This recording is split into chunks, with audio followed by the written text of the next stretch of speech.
Hola a todos, nosotros somos del grupo 355 de la licenciatura de Enfermería y Obstetricia y en conjunto con mi compañera Valeria Mayoral, Karen Aguilar y Daira Lara y yo, Fernando Ramírez, les hablaremos acerca de los temas abarcados en la unidad 2. Iniciaremos con el tema de ética descriptiva, la cual nos habla sobre este estudio del mundo en el que está inmerso el hombre durante sus actividades diarias, como son los valores y las normas. Esta ética descriptiva se apoya en las ciencias como la sociología, la psicología y la historia de la moral. También nos pretende describir estos fenómenos de la vida moral, explicarlos y de esta forma hacer una teoría general de la conducta humana. Uno de sus aspectos más importantes es el proceso de moralización. La ética descriptiva también pues, nos ayuda a decidir qué normas morales deben de obedecerse o seguirse y cuáles pues deberíamos de ignorar o actualizar para pues construir, por decirlo así, nuestra manera de vivir. Esta ética no pretende ser normativa y es una forma de convivir en sociedad respetando la dignidad de los demás. La ética descriptiva también es un tipo de conocimiento que no discute sobre el significado de los términos éticos ni sobre la justicia o la injusticia de ciertas prácticas, sino que se limita a describir los valores predominantes en una determinada sociedad. Describe también los fenómenos de la vida moral con objetivo de explicarlos y de que se elabore una teoría sobre las conductas que lo describen. Cuando hablamos de la ética descriptiva, generalmente se puede emplear una investigación empírica. Esto quiere decir el cómo se comportan las personas y mediante estas vivencias nos podemos hacer la pregunta de ¿qué cree la gente que es correcto? Esto va a depender de cada quien, ya que es relativo lo que es bueno para alguien y para alguien no. Por ello es muy importante que sea empírico. En conclusión, y como ya lo mencionamos, pues la ética descriptiva consiste en describir cómo se comportan las personas y qué tipo de normas morales pretenden seguir. Nos permite manifestar que el comportamiento es un producto de un proceso de socialización que nos modela con las normas y los valores que son pues dominantes dentro del grupo social.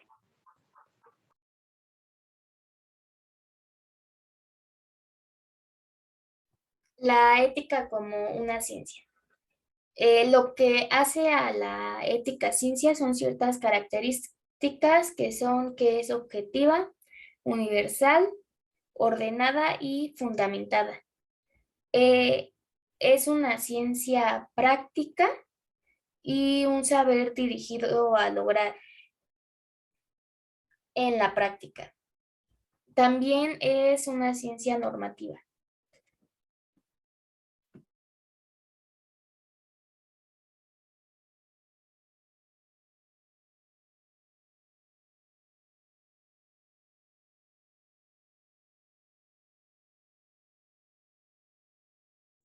Y bueno, teniendo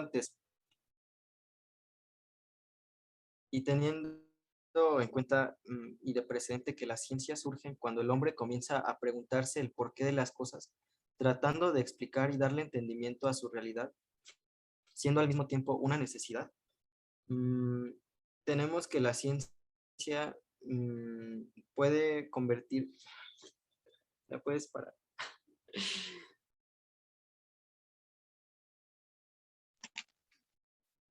Bien, también la ética como ciencia promueve una conducta razonable y la cooperación eficaz entre los individuos, aunque existen infracciones eh, como ocurre en la sociedad en general y se les trata rápidamente cuando se les identifica. Teniendo antecedentes de que las ciencias surgen cuando el hombre comienza a preguntarse el porqué de las cosas, tratando de explicar y darle entendimiento de su realidad, siendo al mismo tiempo esto una necesidad. Tenemos que la ética es una ciencia porque tiene su propio campo de estudio, su objetivo y método de investigación, cuyos resultados pueden ser verificados y explicados en sus planteamientos y conclusiones. La ética como una ciencia, pues es el estudio del comportamiento humano y derivado de esto, elabora y establece este conjunto de reglas o normas de cómo debe de comportarse el ser humano y dice si son consideradas correctas o incorrectas. Esto para pues tener una convivencia social en paz. Estudia la conducta moral debido a que realiza un análisis de la sociedad y se establece cómo debe de actuar o comportarse cada individuo. Bueno, la ética como ciencia muestra las faltas que cometemos en contra de la verdad, el bien, la justicia y la unidad, y ayuda a dirigir nuestra vida a lo bueno y lo absoluto.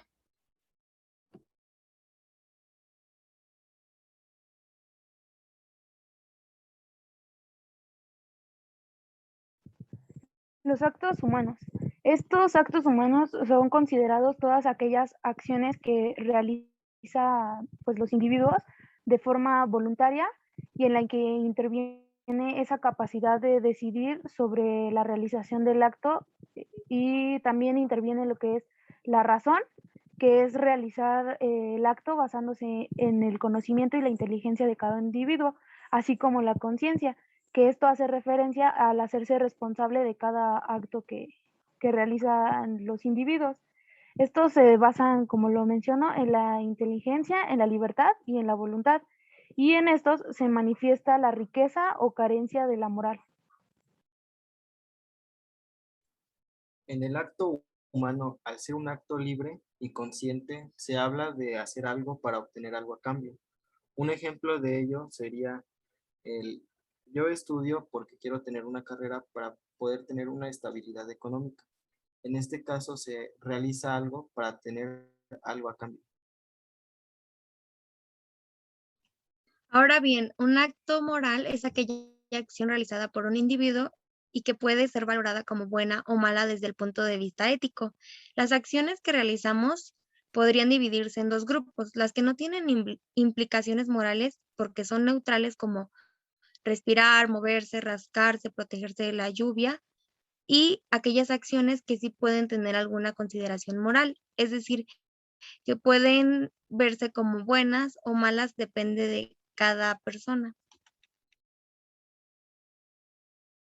Los actos relacionados a la moral son la moral y la religión, la moral y la política, la moral y la ciencia y la moral y el arte.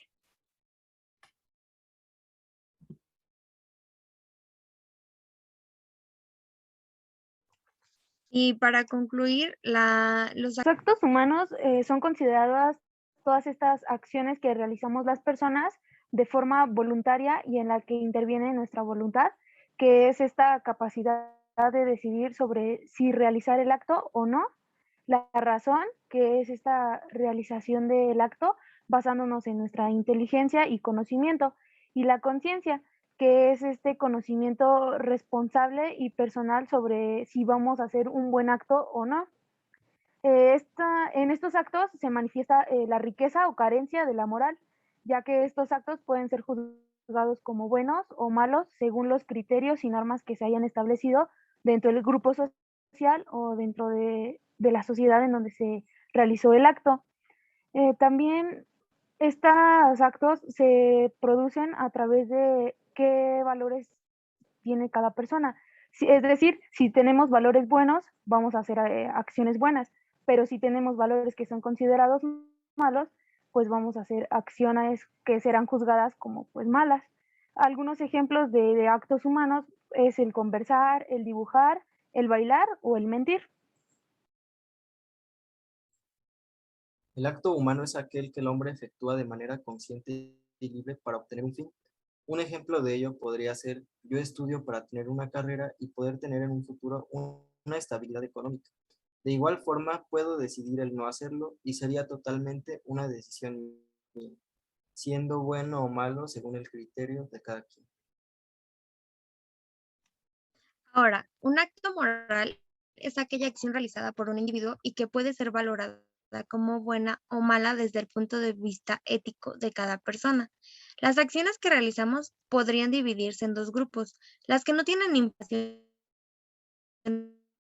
morales porque son neutrales, como respirar, moverse, rascarse o protegerse de la lluvia, que pueden valorarse como buenas o malas. Bueno, la moral estudia el bien en relación con actividades humanas y son todas las normas que pretenden regular la conducta del hombre en la sociedad. Estas se deben realizar de manera consciente y libre y está constituida por dos planos normativos, por un plano normativo y uno fáctico. El normativo son todas las normas que deben seguirse y el fáctico es la moral, la moralidad. Y los actos relacionados a la moral son moral y religión, moral y política, moral y ciencia y moral y arte. En conclusión, es necesario entender y diferenciar qué es un acto humano y un acto moral, pues no todos nuestros actos están llamados a ser actos morales. La determinación de la bondad o la malicia de los actos humanos se hacen por los elementos que los integran, como lo son el objeto, el fin y las circunstancias donde se realizan. Estos elementos no intervienen de la misma manera cuando hay diferentes personas que lo pueden asimilar. Por ejemplo, dar la mano a alguien puede parecer neutral, pero dar la mano a un terrorista sanguinario ya puede discutirse moralmente.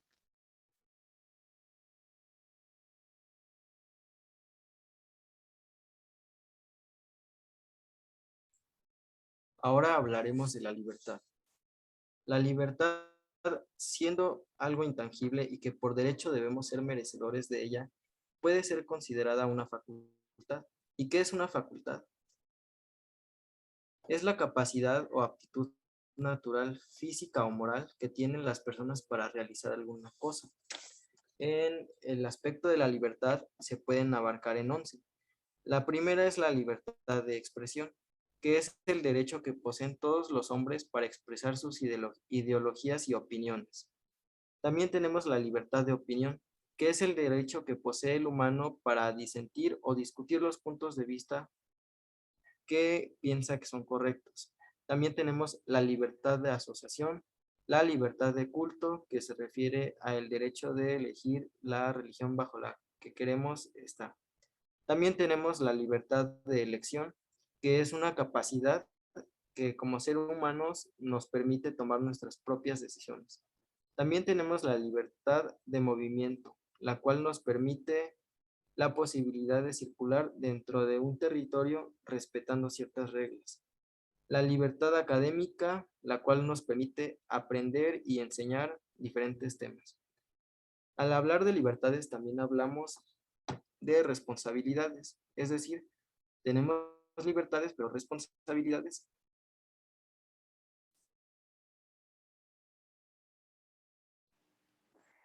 Como hemos visto en estos ejemplos que mencionó mi compañero, podemos ver que dentro de ellos vemos que la libertad es esta capacidad que tenemos las personas de actuar según nuestros valores, nuestros criterios, nuestra razón y nuestra voluntad, sin ninguna limitación más que la libertad del otro. Cuando las personas pueden obrar sin coacción y opresión por parte de otro sujeto. Esto quiere decir que es cuando la libertad no se ejerce cuando una persona está bajo el control de otra. Por ejemplo, los esclavos. También esta libertad, como mencionó mi compañero, conlleva un sentido de responsabilidad, tanto individual como social. Por lo tanto, pues existe esta relación entre la libertad y la ética, ya que pues actuar con libertad no es dejarse llevar por los impulsos, sino obrar con conciencia en pro del bien propio y del grupo social.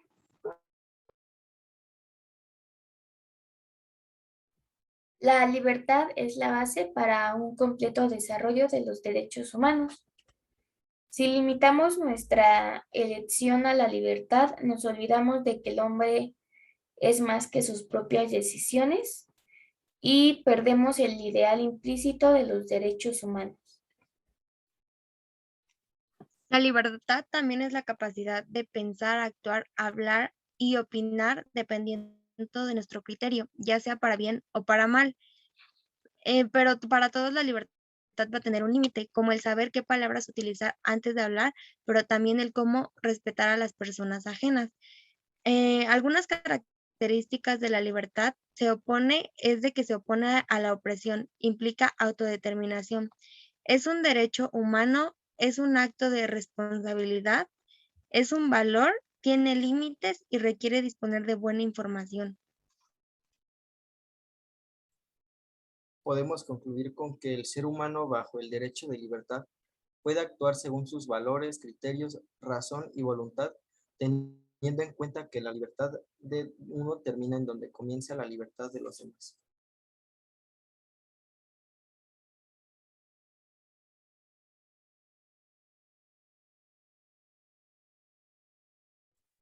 Ahora hablaremos de la escala de valores y de la jerarquía de valores. La escala de valores es una lista en la que se establece el orden de importancia de los valores de cada individuo y grupo social que se consideran correctos. Un ejemplo de ellos son el respeto, la humildad, la tolerancia, la solidaridad, entre otras. También estos se pueden jerarquizar dependiendo de sus grupos. Los tenemos económicos, vitales, intelectuales, estéticos, morales, psíquicos y religiosos. También esta escala de valores puede modificarse a través del tiempo conforme a la evolución del grupo social o conforme a el criterio ya sea de la sociedad en conjunto o de subgrupos. Esta escala de valores también nos ayuda a regular el comportamiento que debemos de tener los individuos y que nos permiten establecer una manera en cómo actuar ante las diversas circunstancias para enfrentar la vida y para poder convivir en paz y no tener como conflictos dentro de las mismas sociedades. El orden jerárquico de los valores es importante porque permite determinar qué cualidades o acciones se consideran buenas y correctas y cuáles se consideran malas y negativas. La escala de valores también regula el comportamiento de los individuos y les permite establecer la manera en la que deben actuar ante diversas circunstancias que se les presentan durante toda la vida. Por lo tanto, las personas deben tener claro cómo está constituida su escala de valores a fin de ser honestas con sus propios ideales y cumplir con sus principios. De lo contrario, estarían actuando en contra de sus valores y creencias. El hecho de que algún valor esté por debajo del otro no quiere decir que sea de menor importancia. Más bien, sirven de soporte para los que son superiores. El filósofo Max Scheler realizó una tabla en la cual ponía los valores agrupándolos. En la punta tenemos los valores religiosos que comprenden lo divino y lo sagrado y constituyen el grado supremo. Entre ellos podemos encontrar la desesperación, la fe, la incredulidad, la piedad y la impiedad. Es decir, lleva una parte buena y también su contraparte. Después siguen los valores espirituales y estos comprenden los estéticos, jurídicos y del saber puro que se realizan en la filosofía. Los valores consecutivos correspondientes son los valores de cultura, la alegría y tristeza espirituales, los sentimientos de aprobación o reprobación, etc. Son los estados afectivos que su institución suscita. Como siguiente nivel tenemos los valores vitales. Estos abarcan de lo noble a lo común, de lo sano a lo que no es sano. Y como consecuencia de estos viene lo que es el bienestar y la prosperidad de las personas. Eh, Intuitivamente hablamos sobre valores que corresponden a los sentimientos de expansión vital y de su regresión, salud y enfermedad, juventud y vejez. Y por último, tenemos a los valores de lo agradable y lo desagradable. Se refiere a los estados afectivos que son correspondientes a los del placer, como la comodidad, el confort, el placer, la riqueza la riqueza que se puede adquirir junto con... Un ejemplo de esto que acabamos de mencionar sería si en algún museo se estuviera incendiando toda la unidad y hubiera una obra de arte y un niño, ¿qué preferirían salvar? En este caso sería al niño, ya que sin importar el valor material del cuadro, es más importante una vida que un aspecto material. Con esto podemos finalizar los temas de la unidad 2. Les agradecemos su atención y esperamos que sea de su agrado.